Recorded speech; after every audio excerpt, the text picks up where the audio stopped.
নমস্কাৰ বন্ধু-বান্ধৱীসকল, কি খবৰ আপোনালোকৰ? খবৰ নিশ্চয় সকলোৰে ভাল আৰু বহুত দিনৰ মূৰত ভিডিঅ'টি প্ৰস্তুত কৰি আপোনালোকৰ মাজলৈ আকৌ আজি আগবঢ়াইছোঁ।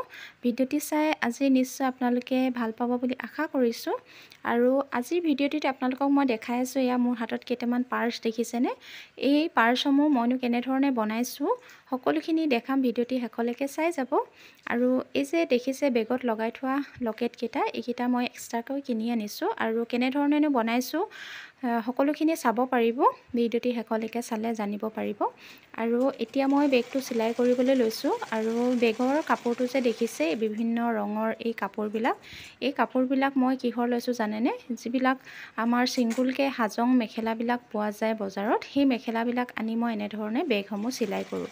আৰু এতিয়া মই বেগটো চিলাই আছোঁ আৰু বেগটো চিলাবৰ বাবে আমাক চাইজ লাগিব। বেগটোৰ দীঘলটো লাগিব 9 ইঞ্চ আৰু বহলটো লৈছোঁ মই কাপোৰটোৰ 6 ইঞ্চ। আৰু এতিয়া মই এনেধৰণে কাপোৰবিলাক আগতে জইন কৰি থোৱা আছিল আৰু এতিয়া এয়া দেখিছেনে চেইনডাল লগাই আছোঁ। আৰু প্ৰথমতে ওলোটাকৈ চেইনডাল লগাই তাৰ পাছত শুদ্ধ ছাইডে আকৌ এবাৰ ওপৰত এটা চিলাই কৰি দিব লাগে। আৰু এয়া দেখিছেনে মই এতিয়া হুকটো লগাই ল'লোঁ চেইনডাল চিলাই হোৱাৰ পাছত। আৰু হুকটো লগাই হোৱাৰ পাছত মই এতিয়া কাপোৰটো ওলোটাই এনেধৰণে ছাইডকেইটা চিলাই কৰি ল'ম ভালদৰে।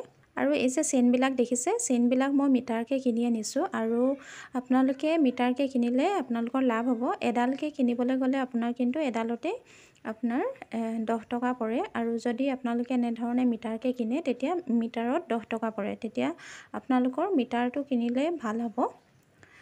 মই মিটাৰকৈ কিনি আনো চেইনবিলাক আৰু হুকবিলাক এক্সট্ৰাকৈ কিনি আনো। আৰু এয়া দেখিছেনে মোৰ এতিয়া বেগটো চিলাই হৈয়ে গ'ল। আৰু এনেধৰণে ছাইডকেইটা ভালদৰে চিলাই হোৱাৰ পাছত আপোনালোকে ছাইডত যিখিনি কাপোৰ আছিল সেইখিনি মই এনেধৰণে কাটি আঁতৰাই লৈছোঁ দেখিছেনে? আৰু তাৰ পাছত এনেধৰণে মই বেগটো ওলোটাই দিছোঁ। আৰু খুব কম সময়ৰ ভিতৰত আপোনালোকে এনেকুৱা ধৰণৰ কমৰ পাৰ্চবিলাক বনাব পাৰে সহজে ঘৰতে। আৰু চাইজটো আপোনালোকে নিজৰ মোবাইলৰ জোখত বনাই ল'ব পাৰে। মোবাইলটো আপোনালোকৰ কিছুমানৰ সৰু ডাঙৰ থাকে, সেইটো অনুযায়ী আপোনালোকে কাপোৰটো কাটিং কৰি ল'লে হ'ল। আৰু এতিয়া মই এক্সট্ৰা এটুকুৰা কাপোৰ লৈছোঁ দেখিছেনে লকেটটো লগাবৰ বাবে। যিহেতু আমাৰ কমৰত লগাবলৈ হ'লে লকেট এটা লাগিব, সেই লকেটটো এক্সট্ৰাকৈ মই কিনি আনিছোঁ। আৰু এতিয়া ফিটাডাল এনেধৰণে বনাই লৈছোঁ টুকুৰা কাপোৰটোৰ পৰা ভাঁজ দি।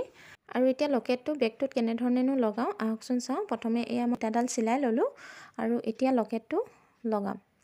আৰু লকেটটোত যিহেতু ৰিং এটা আছে, এয়া দেখিছেনে ৰিংটোত মই এতিয়া ফিটাডাল এয়া লগাই লৈছোঁ এনেধৰণে। লগাই লৈ তাৰপাছত একেবাৰে বেগটোৰ সোঁ মাজতে এনেধৰণে চিলাই লওঁ। আৰু খুব সহজ, আপোনালোকে খুব সহজতে ঘৰতে বনাব পাৰিব এনেকুৱা ধৰণৰ বেগসমূহ। আৰু একেবাৰে নজনাসকলেও চিলাই কৰি ল'ব পাৰিব নিজে সহজতে। আৰু আজিৰ ভিডিঅ'টি আপোনালোকৰ চাই কেনেকুৱা পালে জনাবলৈ নাপাহৰিব। যদি ভিডিঅ'টি চাই আপোনালোকৰ ভাল লাগিলে তেনেহ'লে নিশ্চয় লাইক কমেণ্ট শ্বেয়াৰ কৰি দিব। আৰু যিসকলে পোনপ্ৰথমবাৰৰ বাবে আজি মোৰ এই ভিডিঅ'সমূহ চাই আছে তেওঁলোকে প্লিজ মোৰ চেনেলটি ছাবস্ক্ৰাইব কৰি দিব আৰু কাষতে থকা বেল আইকনটো টিপি অল কৰি ৰাখিব, যাতে মই যেতিয়া এনেকুৱা ধৰণৰ ভিডিঅ'সমূহ আপোনালোকলৈ আগবঢ়াওঁ তেতিয়া পোনপ্ৰথমে চাব পাৰে। আৰু চাওকচোন কিমান সুন্দৰকৈ এটা বেগ আমাৰ ৰেডি হৈ গ'ল। আৰু ভিডিঅ'টি শেষলৈকে চোৱাৰ বাবে আপোনালোকক বহুত বহুত ধন্যবাদ।